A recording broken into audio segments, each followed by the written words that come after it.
2014년 5월 21일 도쿄도 하치오지시 시모유기의 한 렌탈 창고에서 한 구의 시신이 발견됩니다.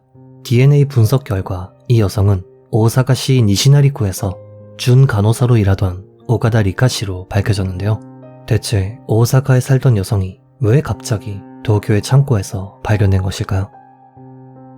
사실 경찰은 이전부터 그녀의 행적을 수사하던 중이었습니다. 그도 그럴 것이 그녀는 2014년 3월 21일경 퇴근하는 모습이 마지막 목격이었고 5월 2일 딸과 연락이 닿지 않는 걸 이상하게 생각한 그녀의 어머니가 자취방에 방문했을 때 집안에서 대량의 혈흔을 발견, 경찰에 신고했었기 때문이죠. 경찰은 이 신고를 토대로 오카다 씨가 사건에 휘말렸을 것으로 추정, 그녀를 찾기 위해 수사를 진행한 끝에 결국 도쿄의 창고에서 발견했던 것입니다.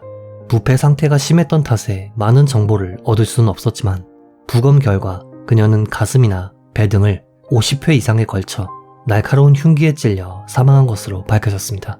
이러한 범행 방식으로 볼 때 경찰은 강한 원한에 의한 살인일 가능성이 높다고 추측, 그녀의 인간관계를 중심으로 수사를 시작했는데요. 그리고 얼마 지나지 않아 경찰의 용의선상은 한 인물로 좁혀졌습니다. 이 인물은 일본계 브라질인 3세인 오이시 캐티 유리라는 여성으로 그녀는 오카다 씨의 초등학교 동창이었죠. 브라질에서 태어난 그녀는 초등학생 무렵 부모님을 따라 일본에서 살게 되었는데요. 오사카시 니시나리쿠의 초등학교에 다니게 된 그녀였지만 갑작스러운 환경 변화에 좀처럼 적응하기 힘들어 했었다고 합니다. 그리고 그런 그녀에게 친절하게 대해줬던 친구가 피해자인 오카다 씨였죠. 동급생에 의하면 유리와 오카다는 집이 같은 방향이었기에 학교가 끝나면 같이 집으로 가곤 했다. 둘은 무척 사이가 좋았다. 라며 당시를 회상했습니다. 친구였던 이 둘은 고등학교에 진학하며 서로의 길을 걷기 시작했는데요. 오카다 씨는 간호 전문학교에 진학, 준 간호사로 일하기 시작했고 유리는 고등학교에 진학했지만 결국 모국인 브라질로 전학을 갔다고 합니다. 그러나 모국에서의 적응 역시 쉽지 않았던 모양인지 고등학교를 졸업한 후엔 다시금 일본으로 돌아왔는데요. 이후 그녀는 도쿄도 하치오지시에 살며 아르바이트로 생계를 이어갔고 이 와중에 우연히 알게 된 여성 A씨와 무척 친밀한 관계를 맺게 되었다고 합니다. 그리고 이내 둘은 함께 살기 시작했죠. 이 A씨라는 여성은 당시 대학원에 다니던 중국인 여성으로 집 계약은 물론 집세까지 전부 부담했다고 합니다. 하지만 둘의 관계는 2013년 가을 무렵 끝을 예고하게 되는데요. 그 이유는 A씨가 대학원을 졸업한 후 샹하이에 있는 일본 계열 회사에 취업이 결정되었기 때문이었죠. 이에 고민에 빠진 유리는 A씨와 함께 중국으로 건너가 다시 둘이서 함께 사는 것을 결심했다고 합니다. 다만 여기엔 한 가지 문제가 있었습니다. 사실 유리는 과거 2007년 무렵 체류 자격을 갱신하지 않았기 때문에 불법 체류자 신분이었던 것이죠. 즉 그녀가 A씨와 함께 샹하이로 가기 위해선 자신의 신분을 어떻게든 해야 했습니다. 만일 A씨가 떠난다면 불법 체류자인 그녀는 집을 구하는 것은 물론이고 앞으로의 취업까지도 불확실한 상태였기 때문이죠. 이렇듯 타인의 신분이 절실히 필요해진 그녀는 범죄를 계획하게 됩니다. 그녀가 세운 계획은 다른 사람을 살해한 후 그 신분을 도용하는 것이었는데요. 이를 위해 그녀는 몇 가지 조건을 바탕으로 희생자를 물색하기 시작했습니다. 그 조건은 첫째, 자신과 친분이 있을 것, 둘째, 해외여행 경험이 없는 인물일 것, 셋째, 혼자 사는 여성일 것 이었다고 합니다. 즉, 친분이 있어 불러내기 쉽고 여권 신규 발급이 가능하며 죽였을 때 동거인이나 목격자 등이 없는 사람을 찾았던 것이죠. 그리고 최종적으로 이 조건에 딱 들어맞았던 것이 과거 학교에 적응하지 못했던 자신에게 친절하게 대해줬던 오카다 씨였던 것이죠. 다만 이 두 사람은 고등학교 진학 후엔 오랜 시간 만난 적이 없었다 보니 유리는 2014년 1월 무렵 그녀에게 메시지를 보내며 차근차근 범행을 준비했습니다. 오카다 씨는 이러한 의도는 꿈에도 모른 채 친했던 친구와 약 10년 만에 연락이 닿은 것에 기뻐했고 2월 1일 다른 초등학교 친구들을 불러 함께 작은 동창회를 열었다고 하네요. 이날 동창회가 끝난 후 유리는 오카다 씨와 하룻밤 자며 그녀의 집 주소, 동거인이 있는지 여부 등을 확인했죠. 그리고 약 1개월가량이 흐른 후 준비를 끝마친 유리는 3월 21일 밤 흉기를 숨긴 채 연락 없이 갑자기 찾아갔다고 하네요.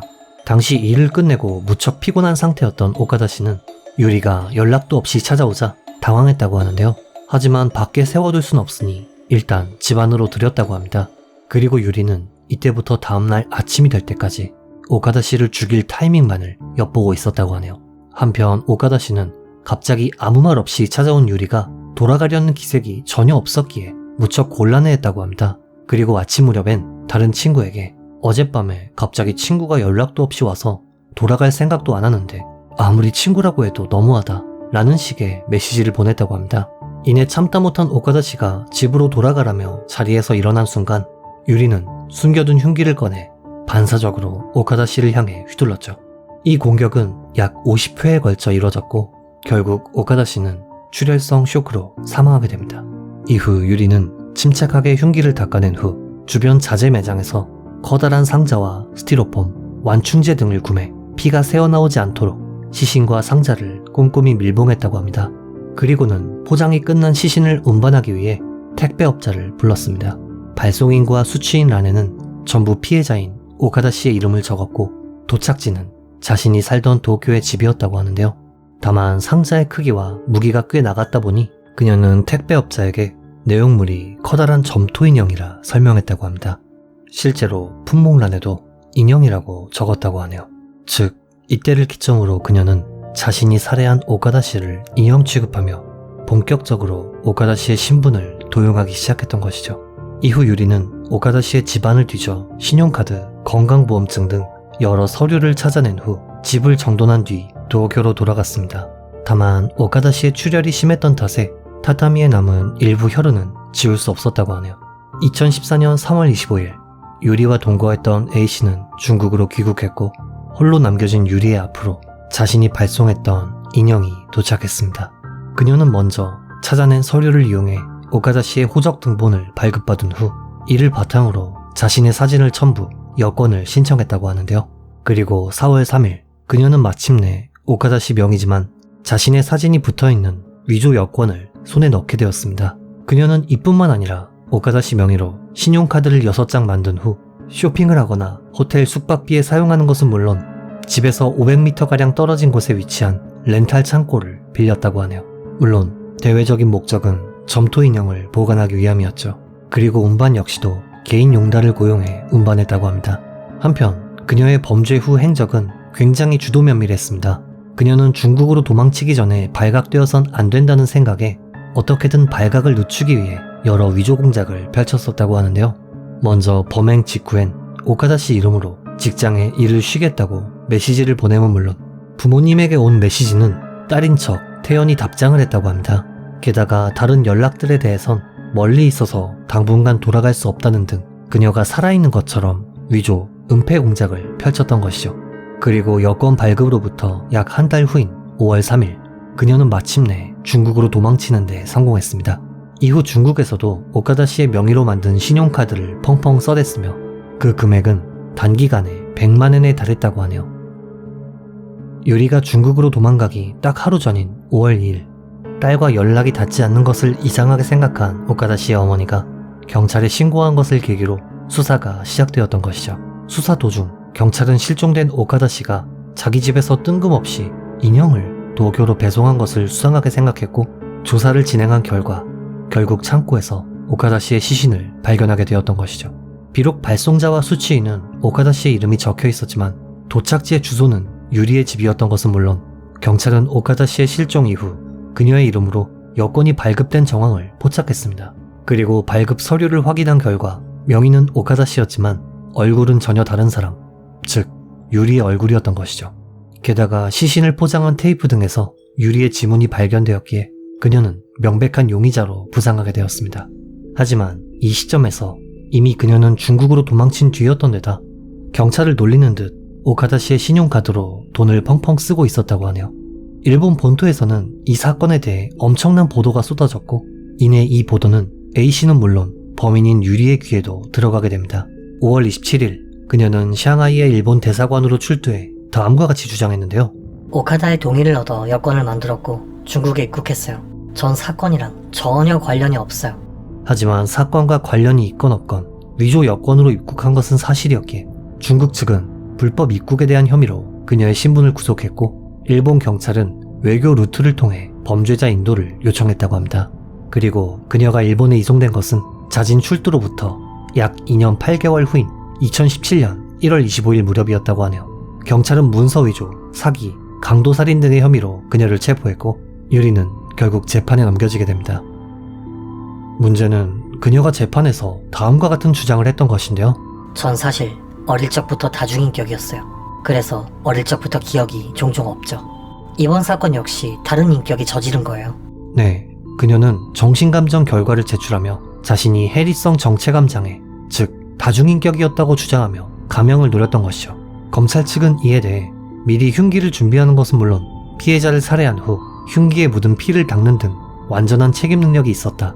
비록 해리성 정체감 장애라고 해도 합리적인 행동을 취했을 뿐더러 몇십 번에 걸쳐 피해자를 찔러 그녀의 미래마저 빼앗았다 라며 무기징역을 구형했습니다. 한편 검찰 측의 무기징역에 대항해 변호 측은 다중인격에 의한 심신미약이었다며 유기형을 주장했는데요. 유리는 최종 변론에서 나쁜 짓을 했다고는 생각하지 않고 나쁜 짓을 했다는 사실 자체도 없는 것 같습니다.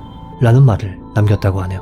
2019년 3월 14일 판결 공판에서 재판장은 오카다 씨의 신분을 도용해 여권을 취득하는 것이 동기였으며 흉기를 미리 준비한 점, 혈흔을 닦는 등의 행동으로 볼 때 완전한 책임 능력이 인정된다 라며 무기징역을 선고했다고 합니다. 이에 유리는 곧바로 항소했는데요. 이번엔 전략을 바꾼 모양인지 갑자기 법정에서의 질문에 대해 몰라요. 라는 말만 되풀이하기 시작했고 지금 몇 살이냐 묻자 7살. 이라 대답했다고 하네요. 물론 이런 전략이 통할 리 없었기에 항소는 기각되었고 기각되었음을 알게 된 유리는 뭐 이딴 판결이 다 있어! 라며 법정에서 발광했다고 합니다. 이에 납득할 수 없었던 유리는 상고했지만 2020년 9월 11일 상고도 기각되어 무기징역이 확정되었습니다. 사건과 직접적인 연관은 없습니다만 이 사건엔 한 가지 소문이 있습니다. 바로 오이시 유리와 여성 A씨가 연인관계였다는 소문인데요. 사실 아무리 룸메이트라고는 해도 집세를 전부 부담해주는 데다 친구를 죽여 신분을 도용해서라도 누군가의 곁으로 따라간다는 게 상식적으로 쉽게 납득이 가진 않죠. 게다가 A씨와 거리를 거닐던 유리의 모습을 보면 공표된 사실은 없지만 어쩌면 소문이 진짜일지도 모르겠다는 생각이 들기도 하네요. 이번 영상 어떻게 보셨는지요? 피해자의 명복을 빌며 영상을 마칩니다. 금이사였습니다.